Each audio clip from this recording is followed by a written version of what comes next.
So hello guys, welcome back to my YouTube channel. और बहुत time से मैं वीडियो नहीं बना रहा हूँ अपने चैनल पे, आप देख सकते हैं। तकरीबन 9 से 10 महीने बाद हम अपने ये चैनल कंटिन्यू कर रहे हैं। और जो कंटिन्यू नहीं कर पाए उसका रीज़न ये था कि हम हैदराबाद में थे, जॉब कर रहे थे, और अभी हम प्रॉपर रिमोटली वर्क कर रहे हैं। तो जिसकी वजह से हम ये अपना चैनल कंटिन्यू कर पा रहे हैं। और मेरे पास उसके बाद भी बहुत सारा सपोर्ट मिला मुझे। मैंने 300 सब्सक्राइबर पे अपना चैनल डिसकंटिन्यू किया था, और अभी मेरे 1K सब्सक्राइबर ऑलमोस्ट कंप्लीट हो गए हैं। और तो मैंने सोचा यार चैनल कंटिन्यू करते हैं, क्योंकि स्टिल मेरे पास बहुत सारे कमेंट्स आ रहे थे, बहुत सारे लोग पूछ रहे थे जिनका मैं रिप्लाई भी नहीं कर पा रहा था। लेकिन अब प्रॉपर सबका मैं रिप्लाई करूँगा। जो आप पूछोगे मैं वो उसके बारे में बताऊँगा। ये वीडियो कंटिन्यू करने का रीज़न ये था कि मैंने खुद इस पे बहुत सारे ऐसे टूल्स देखे हैं, समझे हैं, जो जिसकी वीडियो इसकी प्रोक्रिएट की जल्दी आपको हिंदी में नहीं मिलेगी, और ना ही फ़ोटोशॉप की आपकी वीडियो जल्दी हिंदी में मिलेगी। जो हिंदी में मिलेगी वो जितने भी मतलब आर्टिस्ट हैं उनको नॉर्मल मतलब जो बेसिक नॉलेज होती है उसकी आपको वीडियो मिल जाएगी। लेकिन इस चीज़ पे मैं भी फंसा हूँ, तो मैंने सोचा कि इसको कंटिन्यू। तो आज हम बताने वाले हैं ये 3 टूल जो फ़ोटोशॉप पे बहुत काम करते हैं: अल्फ़ा लॉक, क्लिपिंग मास्क और लेयर मास्क। इस टूल को हम आईपैड में कैसे यूज़ करें, इसको आज हम इस वीडियो में बताने वाले हैं। तो चलिए स्टार्ट करते हैं। ये हमने एक ऑब्जेक्ट ड्रॉ किया हुआ है, और इसी पे ही हम बताएंगे ये सारी चीज़ें कैसे हम ये सारे टूल यूज़ करते हैं। तो सबसे पहले हम बताते हैं ये अल्फ़ा लॉक, इसको हम कैसे आईपैड में यूज़ करते हैं और इसका यूज़ क्या होता है। आईपैड की जो प्रोक्रिएट ये सॉफ्टवेयर है, इसका मैंने प्रॉपर एक वीडियो बनाया हुआ है, जिसमें आपको ये जो नॉर्मल लेयर्स हैं, सेटिंग्स हैं, ब्रशेज़ हैं, ब्रश की सेटिंग्स हैं, और मतलब एक जो इसका बेसिक होता है वो सारा मैंने एक वीडियो में बनाया हुआ है, आप जाके देख सकते हैं। लेकिन अब जो मैं बना रहा हूँ वो एक प्रॉपर जो इसके हिडन फीचर्स कह सकते हैं आप, जो इसके हिडन फीचर्स हैं उस पे मैं ये वीडियो बना रहा हूँ। तो स्टार्ट करते हैं। सबसे पहले हम स्टार्ट करते हैं अल्फ़ा लॉक से कि अल्फ़ा लॉक क्या है और अल्फ़ा लॉक कैसे इसमें एक्टिव करते हैं। तो ये इसका मैंने ड्राइंग ले ली है, और इस पर हम सबसे पहले अल्फ़ा लॉक कैसे यूज़ करेंगे। अल्फ़ा लॉक होता है कि ये हमारी ड्राइंग वाली लेयर है, इस पर हमारी ये ड्राइंग है, इसी ड्राइंग पे हमारा ये जो इसको इरेज कर दिया। ठीक है, जिस लेयर पे हमें काम करना है उस लेयर पे हमें जाना पड़ता है। तो ये एक लेयर है जिसमें सारी लेयर मर्ज्ड है, इसी में स्केचिंग है और इसी में सारी कलरिंग है। थोड़ी सी डिटेल्स और बढ़ानी है अल्फ़ा लॉक और क्लिपिंग मास्क इन सब के जरिए, तो कैसे बढ़ाएंगे। सबसे पहले हम बात करते हैं अल्फ़ा लॉक की। अल्फ़ा लॉक का क्या मतलब होता है। अल्फ़ा लॉक होता है ये 2 फिंगर से आप इधर स्वाइप करोगे, आप इधर देख सकते हो कि यहाँ पे ये छोटे छोटे स्क्वायर्स जैसे पीएनजी फाइल बन जाती है, ऐसी एक इसकी लेयर बन चुकी है। तो इसका मतलब है ये अब अल्फ़ा लॉक हो गया। अब अल्फ़ा लॉक करने पे होता क्या है कि अगर अब हम कोई भी इसके ऊपर काम करते हैं, हमने इसके ऊपर ये थोड़ी सी वाइट जो डिटेल है वो और बढ़ानी है, तो जो हमारा कलर है वो हमारा बाहर नहीं निकलेगा। ठीक है, अल्फ़ा लॉक करने पे। और अल्फ़ा लॉक अगर हटा देंगे तो ये कलर बाहर निकलेगा। ठीक है, अल्फ़ा लॉक का ये यूज़ होता है। हमने नई लेयर लिया। अब हम बात करते हैं क्लिपिंग मास्क की। क्लिपिंग मास्क कैसे होता है इसमें, और क्लिपिंग मास्क का यूज़ क्या होता है। तो ये हमने नई लेयर ले लिया, इस पर कोई भी काम नहीं है। ठीक है, और अब हमें, क्योंकि कुछ बहुत सारे हम लोग काम ऐसे करते हैं, अगर कोई हम लोग काम फ्रीलांस कर रहे हैं जो मार्केट वर्क है, तो उसमें क्या होता है करेक्शन, अभी आप अपना काम करो तो उसमें आप अपने हिसाब से कुछ भी एडजस्ट कर सकते हो।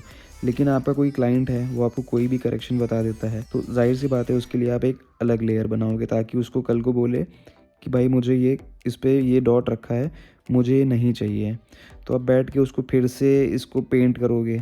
ठीक है, इसको रिमूव करने के लिए काम करना पड़ जाएगा। और यही होता है कि अगर आपने नई लेयर बनाई है और आपने इसमें डिटेल बढ़ा दी, या कुछ भी है आपका कोई भी ऑब्जेक्ट है उसमें आपने ड्रॉ किया, और इसको अब क्लाइंट ने बोला कि यहाँ पे शाइन ज़्यादा हो गया इस एरिया में, इसको रिमूव कर दो, तो सिंपली आपने क्या किया कि इसको आपने रिमूव कर दिया। ठीक है, लेकिन अब कोई ऐसा काम है जो आपको इसी तरीके से, आपको जैसे अल्फ़ा लॉक जैसे काम करता है ऐसे करना है। जैसे कोई पोर्ट्रेट आपने बनाया तो उस पर लाइट वगैरह देनी है, रिंग लाइट वगैरह देनी है। लेयर्स पे क्लिक करेंगे, क्लिपिंग मास्क, ये ऑप्शन बहुत सारे खुल जाते हैं। अब क्लिपिंग मास्क कैसे काम करता है कि अब हमें यहाँ पे कोई ऐसे लाइट डालनी है, तो ये हमारा जो ऑब्जेक्ट है उसके बाहर ये लाइट नहीं जाएगी। ये क्लिपिंग मास्क, ये छोटा सा यहाँ पे देखिए एक एरो बन के आ रहा है, ये क्लिपिंग मास्क वाली लेयर बन गई है। ठीक है, और अगर हम क्लिपिंग मास्क हटा देंगे तो ये हमारा जो हमने काम किया है, और इसको एक्टिव करने पे ये हमारी लेयर इसमें अलग हो गई है। तो इसको कल को हमें रिमूव करना है तो हमने रिमूव कर दिया। ये हो गया क्लिपिंग मास्क का कि इसमें क्लिपिंग मास्क कैसे यूज़ करते हैं। और अब हम बात करते हैं लेयर मास्किंग। लेयर मास्किंग बहुत ही इंपॉर्टेंट टूल है।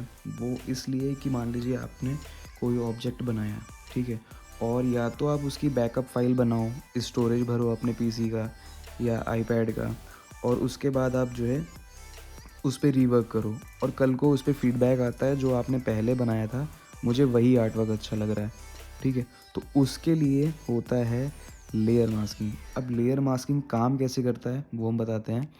सबसे पहले हम इस पे क्लिक करेंगे, इंसर्टेड इमेज, ये हमारे ऑप्शंस खुल जाएंगे। ये आप देख रहे हैं मास्क लिखा हुआ है, इस पे क्लिक करेंगे, ये ऑटोमेटिक एक लेयर जनरेट कर लेगा लेयर मास्क की। अब लेयर मास्क काम कैसे करता है, इस पे सिर्फ दो ही कलर काम करते हैं, पहला है वाइट और ब्लैक। तो अगर हम कोई और कलर लेते हैं, मान लीजिए हम ग्रे मिड टोन लेते हैं किसी भी कलर की या कोई भी कलर लेते हैं, तो जितना हमारा कलर की वैल्यू होगी उतना ही ये काम करेगा, मतलब उतना ही ये इरेज होगा। अगर हम ब्रश लेके डार्क टोन लेते हैं, मतलब ब्लैक लेते हैं, तो ये इरेज होता है, इसमें इरेजर यूज़ नहीं होता है, तब ये इरेज होगा, ये ऐसे इरेज हो जाएगा। अब इसको हम प्रॉपर बताते हैं कैसे, कि मान लीजिए ये आपकी स्वॉर्ड है, आपका कोई भी ऑब्जेक्ट है, अब मुझसे बोला गया है कि मुझे ये स्वॉर्ड टूटी हुई चाहिए कहीं कहीं पे, तो मैं क्या करूँगा, इस पे क्रैक्स दिखा दूंगा कि यहाँ से ऐसे टूटी हुई है, ठीक है, ये यहाँ से ऐसे टूटी हुई है, फिर यहाँ से ऐसे टूटी हुई है। अब मेरे पास फीडबैक आया जो क्रैक्स हैं ये बहुत ज़्यादा बड़े हैं, इसको वापस से थोड़े छोटे कर दो। तो मैं तो ऑलरेडी इसको इरेज कर चुका हूँ, मुझे वापस से इस पर रीवर्क करना पड़ेगा। लेकिन अब कलर लेंगे हम वाइट, वापस से इसको रीडू करने के लिए। जब हम वाइट कलर का यूज़ करेंगे तो ये क्या होगा, रीडू होगा, कि मुझे मान लीजिए यहाँ पे ये एरिया नहीं चाहिए, मैं ये वाइट कलर मैंने ब्रश लिया है, मैंने वाइट कलर लिया है और मैंने इसको ब्रश वाइट चला दिया, तो क्या हो गया, वो एरिया मेरा फिर से क्रिएट हो गया, ठीक है। ये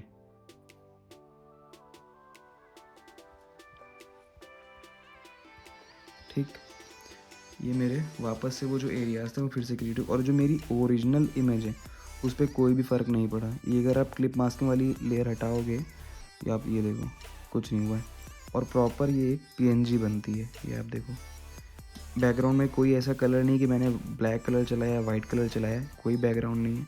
तो ये है लेयर मास्किंग, और इन तीनों टूल के साथ हम अपने काम को और भी बेहतर और बहुत ही आसानी से काम कर सकते हैं। तो गाइज़ बहुत जल्द हम नेक्स्ट वीडियो लाएंगे और आप कमेंट्स में बताओ। अब मैं इस चैनल पे बैठने वाला हूँ, प्रॉपर मैं वीडियो बनाऊँगा डिटेल में, और मिलते हैं नेक्स्ट वीडियो में जल्दी। तब तक आप ऐसे ही सपोर्ट करते रहो। Tata, bye bye and thank you for watching.